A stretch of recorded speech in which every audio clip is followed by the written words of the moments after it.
Assalamualaikum warahmatullahi wabarakatuh. Selamat pagi teman-teman. Di sini kami akan mempresentasikan tentang iman dan kufur menurut beberapa aliran. Sebelum itu, saya akan memperkenalkan anggota kami terlebih dahulu. Yang pertama, Sunia Murida. Yang kedua, Davidia Meriarti. Dan yang ketiga, Gavania Lutfa. Di sini, saya akan membahas tentang pengertian iman dan kufur. Yang pertama adalah iman. Iman artinya adalah pembenaran. Maksudnya, pembenaran dalam hati, pengakuan dengan lisan, dan dilakukan dengan amal perbuatan. Iman dapat diartikan sebagai yakin ataupun percaya. Orang yang beriman disebut dengan mukmin. Iman merupakan inti dasar dari sebuah peribadatan. Tanpa adanya keimanan, sangat mustahil seseorang dapat membenarkan adanya agama atau Tuhan. Menurut Hasan Hanafi, ada 4 konsep iman. Yang pertama yaitu ma'rifah bil-al atau mengetahui dengan akal. Yang kedua, amal, yaitu perbuatan baik ataupun patuh. Yang ketiga adalah igrori atau pengakuan secara lisan. Dan yang terakhir adalah tasdik atau membenarkan dalam hati. Iman merupakan hal yang bersangkutan dengan hati. Semua hal-hal seperti Tuhan, sifat-sifatnya, akhirat, takdir, rezeki, dan sebagainya merupakan sebuah pembenaran atau kepercayaan dari dalam hati. Kemudian, yang kedua adalah kufur. Kufur adalah kebalikan dari iman. Kufur artinya menutupi. Orang yang bersifat kufur disebut kafir, yaitu orang yang menutupi hatinya dari hidayah Allah. Malam juga bisa disebut dengan kafir, karena malam menutupi orang dan benda-benda lain yang ada dalam kegelapan. Adapun kufur menurut syara dibedakan menjadi 2, yaitu kufur akidah dan kufur nikmat. Kufur akidah adalah mengingkari dengan apa yang wajib diimani, seperti contohnya rukun iman. Dan yang kedua adalah kufur nikmat, artinya mengingkari bahwa nikmat yang telah diberikan dari Sang Khalik. Sumber hukum yang dipakai dalam persoalan iman dan kufur adalah Al-Quran dan As-Sunnah. Walaupun dasarnya sama dan jelas, ada beberapa aliran atau ada pun beberapa kelompok yang menafsirkannya secara berbeda. Nah, iman dan kufur menurut beberapa ahli dibagi menjadi 4. Yang pertama adalah aliran Khawarij. Yang kedua yaitu aliran Mu'tazilah. Yang ketiga aliran Wahabi. Dan yang terakhir adalah aliran Ahlus Sunnah. Yang pertama, aliran Khawarij. Aliran Khawarij atau kaum pengikut Ali bin Abi Thalib yang keluar dari barisan Ali karena tidak setuju dengan kebijaksanaan Ali bin Abi Thalib yang menerima tahdid. Semua pelaku dosa besar atau mutab al-kabirah menurut semua subsekte Khawarij kecuali Najdah adalah kafir dan akan dimasukkan ke dalam neraka selamanya. Kaum Khawarij ada yang sangat ekstrim. Mereka menyebutnya tidak hanya kafir, melainkan musyrik. Iman dalam pandangan Khawarij dibagi menjadi 3. Yang pertama, segala perbuatan yang berbau religius termasuk di dalamnya masalah kekuasaan adalah bagian dari keimanan. Dan yang kedua, mengerjakan segala perintah kewajiban agama juga termasuk dari bagian keimanan.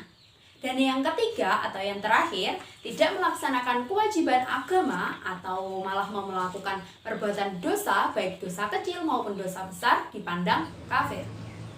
Selanjutnya, aliran Mu'tazilah. Secara harfiah, Mu'tazilah berarti pisah, memisahkan diri atau menjauhkan diri.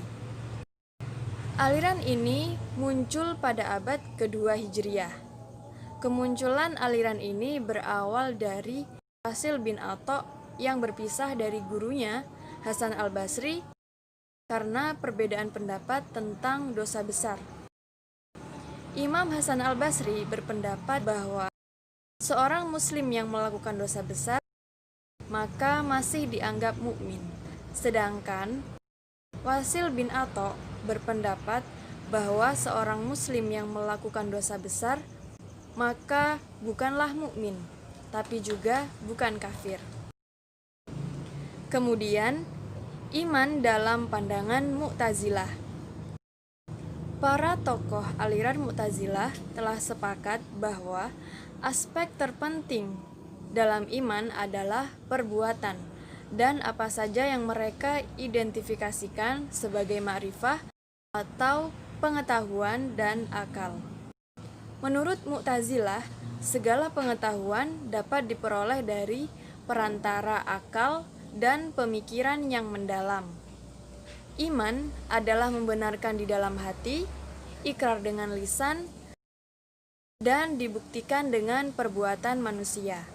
Oleh karena itu, keimanan seseorang ditentukan oleh amal perbuatannya. Yang ketiga adalah aliran Wahabi. Mereka menyebutnya dengan sebutan golongan muwahhidin. Wahabi menganggap kelompoknya adalah Ahlus Sunnah yang mengikuti mazhab Imam Ahmad bin Hambal yang ditafsirkan oleh Ibnu Taimiyah. Adapun konsep iman menurut aliran Wahabi yaitu yang pertama, penyembahan kepada selain Tuhan atau selain Allah, beribadah selain kepada Allah itu adalah salah. Dan siapa yang berbuat demikian maka ia akan dibunuh. Dan kemudian yang kedua, orang mencari ampunan Tuhan yang mengunjungi makam orang-orang soleh, termasuk golongan orang-orang yang musyrik atau musyrikin. Kemudian yang ketiga, termasuk perbuatan syirik memberikan pengantar kata dalam sholat terhadap nabi-nabi ataupun wali-wali dan malaikat seperti Sayyidina Muhammad. Selanjutnya, penerapan kufur menurut aliran Wahabi. Yang pertama, termasuk kufur memberikan suatu ilmu yang tidak berdasarkan dalam Al-Quran ataupun Sunnah, atau ilmu yang hanya bersumber dari akal pikiran semata. Yang kedua, termasuk kufur jika mengingkari qada dalam semua perbuatan dan menafsirkan bahwa Al-Quran adalah jalan takwil. Dan yang ketiga, dilarang memakai tasbih dan dalam pengucapan nama Tuhan dan doa-doa ataupun wirid cukup dengan menghitung jari. Dan yang keempat, sumber syariat Islam halal dan haram adalah Al-Quran, hanya semata-mata karena Al-Quran, dan sumber lainnya sesudahnya adalah sunnah Rasul. Yang keempat, iman dan kufur menurut aliran Ahlus Sunnah. Ahlus Sunnah wal Jamaah yang dimaksud dalam lapangan teologi Islam adalah kaum Asy'ariyah dan Maturidi. Menurut Al-Asy'ari, iman adalah tasdiq bil-qalb atau membenarkan dengan hati.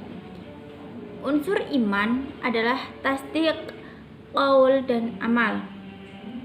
Persyaratan minimal untuk adanya iman hanya tasdiq, yang jika diekspresikan secara verbal akan berbentuk syahadatain. Dan menurut Maturidiyah, dalam masalah iman, aliran Maturidiyah Samarkand berpendapat bahwa iman adalah tasdik bi al-qalb, bukan semata-mata iqrar bi al-lisan. Adapun pengertian iman menurut Maturidiyah Bukhara adalah tasdik bi al-qalb dan tasdik bi al-lisan.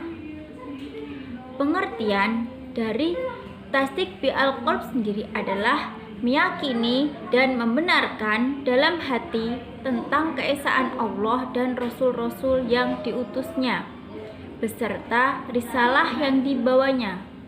Adapun yang dimaksud dengan tasdik bi al-lisan adalah mengakui kebenaran seluruh pokok ajaran Islam secara verbal. Sekian presentasi dari kami. Jika ada pemaparan yang kurang paham, bisa ditanyakan pada sesi tanya jawab nanti. Sekian, terima kasih. Wassalamualaikum warahmatullahi wabarakatuh.